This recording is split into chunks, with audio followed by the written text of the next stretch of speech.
Hi, welcome to the Abyss Tarot T.A.T. So today we are on day 15 of your 31 days of Halloween, okay? We are going to do a challenge card and then pull a comfort card, okay? But I do want to talk a little bit about the number 15. You know, today is your 15th day.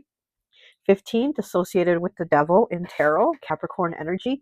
And the number 15 is also associated with like duality, your lower base animal instincts and your higher self. So it's kind of like making decisions of like, am I going to act up today and act like an animal, or am I going to go with my higher self and make the best choices? So it's kind of a duality type of day. It also is connected with the sun and Mercury, and today is Wednesday.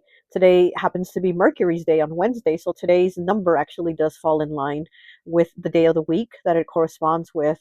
Um, and it's also the number 15 also means rest, so it's kind of like after a hard struggle or a situation, it's the number of like, now we can rest. 14th is the number of like, maybe a feast, a celebration, something going on. And then on the 15th, the day after the 2 weeks, that 2 week cycle is the day of rest. So today would be like the day of rest. It also means like God's, it's like the, what is it? God's like deliverance, that type of meaning with the number of being delivered from something difficult, maybe, but again, it is kind of like that day where you can maybe take a breath, take a breather. Okay. So before we get into your challenge card, let's go ahead and do the comfort card, since we're going to have two cards to choose from. So let's go ahead and see.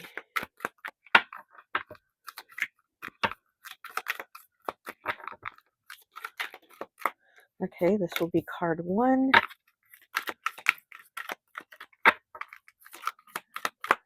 And this will be card two. Okay, so for card one, we'll have the hand that's waving high. And for card two, we'll have the hand with the thumbs up, okay? So card one is waving and card two is thumbs up. All right, so let's go ahead and get into your challenge card. So when I was shuffling, this card also kept coming out. So I was like, definitely this card has a message, and I'm just going to let this card be the card of the day. And it's the card 12, okay, breaking down to a 3, which is the Frog Prince, intimacy. So this card kept coming out when I was shuffling, because I was just going to shuffle the deck and then pull the card here on camera. But since this card kept coming out, it kept pulling itself out when I was shuffling. I'm like, okay, so this is obviously the message here. And it's interesting because I love frog medicine. Okay, I love working with frog energy. And so funny because I didn't even realize until like a few minutes ago that I'm like, wait, this is the card that came out, the Frog Prince, and the sweater that I'm wearing today. It's my frog and toad sweater. Okay, I'm wearing my frog and toad sweater today. I'm like, how funny, what a coincidence. But I don't believe in coincidence, so. But anyways, frog energy to me is always Pisces energy, and it's funny because the number here is 12, which is the Hanged Man energy in tarot, which is Pisces energy. So we do have Pisces coming through here today. But I love frog energy, frog medicine, because it's very healing. It's very like rejuvenating. It does give you, and being like today again, the number 15 kind of being a day of rest, a day of like, am I going to act up or am I going to be nice and cool? Um, with the frog, it's kind of like it's a renewal. The frog to me is always renewal, regeneration, rebirth. So it's kind of like giving that second chance, looking at things in a different perspective, because again, it's kind of like that Hanged Man Pisces energy. So it's looking at things in a different perspective. So maybe it's like you needing to look at something in a different perspective, maybe having the challenge of trying to look at it maybe in a way that's like looking at it in somebody else's shoes. So this is the Frog Prince, and it says intimacy. The Frog Prince, the story, we're gonna see what the message is in the book. But what I remember from the Frog Prince, it's about this girl who, she's a princess and she's always by herself. She lives very isolated, and she's always by herself. She has everything she could ever want, every toy she could ever want, she always gets everything she wants. And she has this golden ball that her dad, the king, gives her, and she loves playing with her ball, always playing. And she goes out to, I think, like the woods, or I don't know where she goes. She goes for a walk with her ball, playing with the ball, and the ball ends up falling in a pond. and she starts crying. She just starts crying, like, I'm not gonna be able to get my ball out, like I can't even see what, you know. And so as she's crying, this frog comes out of the pond, and he looks concerned, and he tells her, hey, why are you crying, you know, like, what's wrong? And she says, I dropped my favorite ball down the pond. It's a gold ball, and I can't see it. I can't go in there and get it. Like, I don't know how to get it out. And so he tells her, the frog tells her, he's a talking frog, and he tells her, I can get the ball for you, you know, but you have to promise to be my friend. So what you're going to have to do, you know, is hang out with me, basically. And she's like, I'll give you whatever you want. I have gold, I have this, I have all the wealth. He's like, I don't want those things. I don't want material things. What I want is your time. You know, what I want is to basically hang out with you, right? So the girl's like, okay, yeah, fine, whatever you want. Okay, go ahead, just give me my ball, right? So he goes in the pond, gives her ball, and she snatches the ball and runs off. You know, before she doesn't even say thank you to him, she just gets her ball and she takes off. The next day, she's having dinner with her dad, the king, and there's a knock at the door. And it's kind of like, well, who is it? It's the frog. And she was kind of like, what the hell is this frog doing here? She gets kind of like pissed, you know, like, what the hell are you doing here? And he's like, did you forget your promise to hang out with me? And she's like, oh, no, I'm not going to hang out with you. You're gross. You're a frog. You're disgusting. You're dirty. Ew. No, you know? And her dad is like, no, you know what? If you made a promise, you have to keep it. Like, sorry, you gave your word. Like, you're my daughter, the princess. You have to keep your word. So she was like, oh, okay. So the frog ate with her, which she was really mad about that the frog ate with her. He ate off the same plate with her, and she was pissed off about that. And then the frog had told her, now I want to go to sleep with you. I want to sleep on your pillow. And she was really angry about that. She was pissed. But of course, she let the frog sleep on her pillow, and she fell asleep. The next morning, the frog was gone. Next day, same thing again. Frog came back, and she's getting really agitated. Like, why do you keep coming back? I don't want to hang out with you. You know, I don't want to be your friend. Like, you're gross. Ew, you know? And same thing happens. He eats with her, hangs out with her, and then at night he sleeps on her pillow again. She wakes up in the morning, same thing. He's gone. You know, she's probably like, good riddance, right? The next night, 3 days. So this is now day three, and she's like really agitated and fed up of, like, she's like, look, I don't want to be your friend. I don't want to talk to you. I don't want to hang out with you. But he's being really nice. He's trying to open up to her, and he's trying to get her to open up to him. And she's just having a difficult time talking to him or sharing her energy with him. Basically, she was not wanting to share her energy with him. And in the original story, because it gets changed, you know, it's been changed over the years, but in the original story, she ends up actually slamming him up against the wall. I think she picks him up and like throws the frog up against the wall. And she's just like, because she had it. She was like, you nasty little dirty frog. I've had it with you. I don't want to talk to you. I don't want to be your friend. And she throws the frog up against the freaking wall. And then the frog ends up turning into a prince, into this handsome prince. And he's like, okay, it's now day three of you hanging out with me. And I had a curse put upon me that I needed somebody to, like, you know, connect with, somebody to give me that attention and connect with me. And after the third day of that, then I would, you know, be back into my prince self again. And so that's like in the original, which does talk about her like not wanting to, I guess, conform or do what she was being told to do, which I guess it goes perfect with the number 15 today, because again, it's kind of like, are we going to go into that lower base animalistic part of ourselves where she threw him up against the wall, or was she going to do the higher self and behave and, you know, try to be cordial and get along with him? But in the original, again, in the original version, she throws that frog up against the wall, you know, animal abuse, animal cruelty, whatever. But in the newer version, she actually kisses him, and, you know, and then he turns into the prince after she kisses him. And then that's where that saying comes from, like, you have to kiss a lot of frogs before you can find the prince. It comes from like the more updated version of the story, because she did kiss him and then he turned into a prince in the second version. But in the first version, she was that lower animalistic base itself and was like, I'm gonna throw this frog up against the wall and make him splat, you know. But in the second version, she actually kind of like likes him a little bit, even though he annoys her. She doesn't want to open up to him, and she does give him like a good night kiss or whatever, and he turns into the prince. And he's like, okay, well, I was turned into a frog, and after 3 days of hanging out, and now you've kissed me, and now I'm a prince again, and that type of thing. So in the second story, it's because she kind of like, you know, opened up and kissed him and cared about him somewhat. He turned into a prince. And so that's kind of like the higher self of her. Again, it has to do with intimacy. Both stories, both endings still have to do with intimacy. In the first one, she didn't want that intimacy with him. She didn't want to hang out with him. She was like forced to by her dad, and she didn't want to. And the second version, same thing too. She didn't want to hang out with him, same thing. But it was like she opened up herself a little more. She became a little more vulnerable and became a little more intimate with him to open herself up. Because to open yourself up a little bit, give a little bit of that intimacy of yourself, you have to be vulnerable, right? So in the second story, in the more updated version, she does do that. So it's more like the higher self part of her that did that. But in the first story, I would say it's more, the lower, the lower part, the shadow part, where she threw the frog.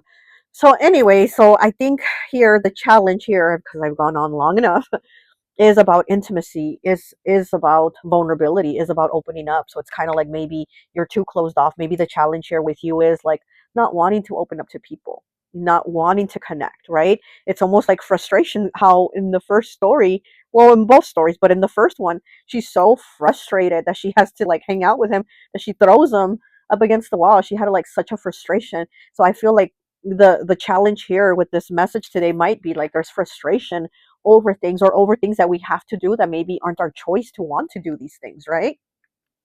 So that might be the challenge for you here today, is that intimacy, is that opening up, is that talking to somebody. Maybe you're too much in your shell and need to come out a little more. Or maybe this could be the situation that you're dealing with somebody else.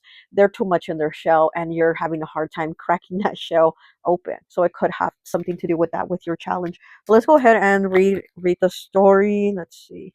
I've gone on long enough, so I don't know if I'll read the whole story, but let's see what we have. Nope. Okay, here it is. The Frog Prince. Intimacy. A princess, as an only child, is consumed by her own world, where only what she wants matters at any time. Thus, her toys and possessions have taken the place of relationships. She takes, as she often does, a walk by herself. While she is selfish, she is also self sufficient and independent. A golden ball is her favorite plaything. She is alone and used to being alone and self-reliant. So that might be the thing too. Maybe you're used to just being you. Like, I'm an independent person that don't need no man, don't need nobody to help me, and that's great. That's great to be that way and have that way. But again, sometimes no man is an island, right? Like, no man is an island, and sometimes we do kind of need that other person to talk to or to hang out with, because then if not, we end up getting that soccer ball and calling it Wilson and painting a face on it. You know what I mean? Because no man is an island. So, okay, sorry, where was I? She's used to being alone. She loses the ball in a spring and water. Emotions, memory flow. She loves her plaything and weeps and says she would give up all jewels and treasures just for her ball back. And a talking frog comes out. He's an amazing frog,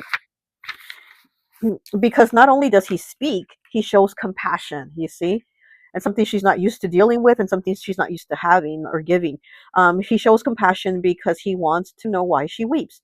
The message for you with this card is intimacy, that you are not willing to let people in at present and show them to understand who you truly are, or learn who they truly are. Exactly. You are not seeing people not truly. You are seeing only what is there before you, and it is not what it seems. There are qualities available to you at present: charm and learning and wisdom and intimacy. Share the food from your plate, share your thoughts and words. There is someone who wishes to get to know you very deeply. So yeah, you might have somebody in your energy that is trying to get close to you, and you're just like spraying them with repellent, Okay, wants to get to know you very deeply, but you were repulsed, yeah. And this is what you must ponder when this card comes to you. And if you have made a promise, you must keep it. Yeah, because her dad was like, "Oh no, you promised the frog, you have to keep it." The power of the word is very strong in fairy tales. So if you think you can take the benefits of a relationship without intimacy and lessons that relationships demand, it cannot happen. And if you work through the challenges of true intimacy, all the fear and abhorrence we feel opening up to another will be rewarded. This is not a tale of accepting people regardless of their looks, although there is a touch of that in here too, because she kept saying he was such a gross looking dirty frog. It is truly about deep relationships and the difficulty we feel in becoming truly intimate with another and sharing our lives with another. Relinquishing our isolation can repulse us, yeah. The princess, by keeping her word and letting him grow close to her, breaks a spell. And while in some of its telling, it would seem that the reward is the beauty of the true prince hidden within the form of the frog. It is truly about intimacy and closeness and the great rewards it can bring. It's also about keeping our word. So the message for you is twofold. Who or what are you keeping at arm's length? And what have you to lose by allowing a worthy soul to grow close to you? What promises have you made and have not fulfilled? Meaning, learn to give of yourself. Find the value in relationships. Reduce your attachment to possessions. Yeah, because like all the things that really mattered to her were just like jewelry and toys and all kinds of pretty things. um why are you keeping people at a distance?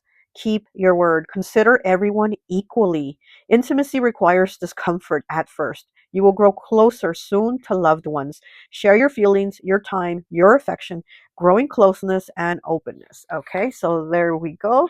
And so, yeah, so that is the challenge here, the message from the Frog Prince. It's like, it is definitely a challenge to be intimate, with people, which is like sharing of yourself, of connecting, right? And sometimes we do want to be in just hermit mode and like have everybody away from us. I mean, all of us, right? It's like sometimes it's like I rather just sit with my with my tarot decks than to talk to people, but we really do need to, to connect with people too. I mean, we are here, on this earth, on this planet to connect, right? To connect with other souls and to grow. So that is the challenge and the message here.